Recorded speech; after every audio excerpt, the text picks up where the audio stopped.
حبيباتي سو دواada maaskeena halkan ku heesanaa wuxuu ka kooban yahay karooto iyo basal iyo tuun qasil iyo cilaana la jiro haduu ilaahay yiraahdo marka intaana jarjara marka waxaan rabaa inaan nii sheego inta aadan maaska u soo diyaar garoobin waxa sameysaa in timaha aad soo dhaqdid soo kuskustid oo laba qayb camal aad soo dhigtid jidka dhaxda bixinaysa timaha jajabka waxa u keen waxa waaye ina israaciisiin iyo waxaas waaye laakiin hadii aad duubtin oo kustin okay waaye timihiin hadee wasakh leen shaambo ku soo dhaqa hadeesan wasakh ahayn biyo caadi ku raaciya markii timaha qoyaan ay yihiin oo maaskan ku qabanaa ina fahantida fila maaskan markaas wax ku taraa hada karootadii waa jarjaray basashan waa jarjaray tuuntina hal xabo waaye markaas ula socda tuunti iyo basashan mar walba waxaan idhaha hal iyo hal yaa laga badan maxaa yeelay kuleele keenaan hadii aad badisid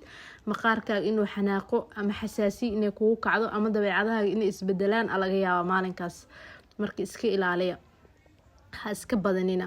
intaana hadda marka isku jarjaray saa aragtiin biyo yar ku daraa waa shiideena marka shiido kadib arkaysiin saa wax yeeli doono haduu ilaahay yiraahdo ama qasil iyo cilaanka saa yeeli doono marka qasilkii cilaanku isku egyihiin qasilka waxa dhahdaa midka cilaanku eg cilaankana midka qashin laha waaye intaasna ina fahanteena fila hadda marka wixii amira intii isku shiiday amira si fiican u raacina marka waxaan ii sheegay lacala hadii biyaha ay nigu yaraadaan qasil iyo cilaanka biyo u kuleysa kartaa si fiican uu kugu qasmo qasil iyo cilaanka ilaa inay qasma xogaa way adag tahay inkastoo ani ku qasi karo biyahan caadi uu ii qasma laakiin dadka qaar dhahay xogaa ma qasmaayo cilaanka kala duwan u maleena marka si fiican hada u garaacdo okay waay inta u soo laabtay cilaanka hada laba qaanda ku shubay wili waa wada 3 ka dhigay hadana 4 ka dhigay marka idinka qiyaastiin idinka taqaaniin laakiin mar walba waxa sameeysiin cilaanka hada 4 ka dhigtid qasilka 3 ka dhig qasilka yareena cilaanka badinay intaasna ina fahantiina fila hada ana qasilka 3 qaanda qaadanoya cilaankan 4 qaanda qaatay marka adna hadhootisaa yeelaysid hadii lacal ay kugu yarto kale waa ku sii dareysaa mar walba qaabka aan u sameeyay 5 ilaa 4 ka dhigi kartaa hada intii marka si fiican isku qasa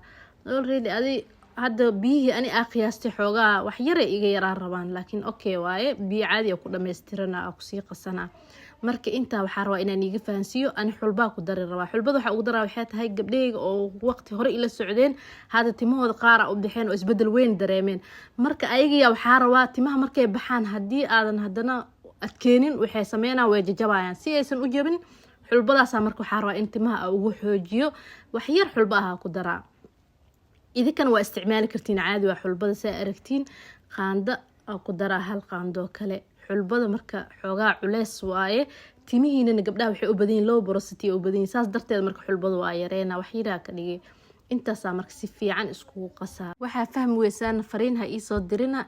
soo wac maxay fariima aad u badan yihiin marka waxa laga yaabaa inaan iga soo daahiyo jawaabta maaska marka aad ha u adkeenina maxaa yeelay waxa rabaa inay timaha nii qaataan waa aragtina filaa marka biza idna ka dhigin biza hada ka dhigtin uu kugu dhareera marka inta waxa rabaa inaan wax niiga sheego hadii lacal maas aad sameysatid waliga saliid ha ka ilaabin saliid yar ku darsanaysa oo ku qasanaysa si fiican ugu qasaysa kadib isticmaalaysa maaska bacaan ku xireysa timaha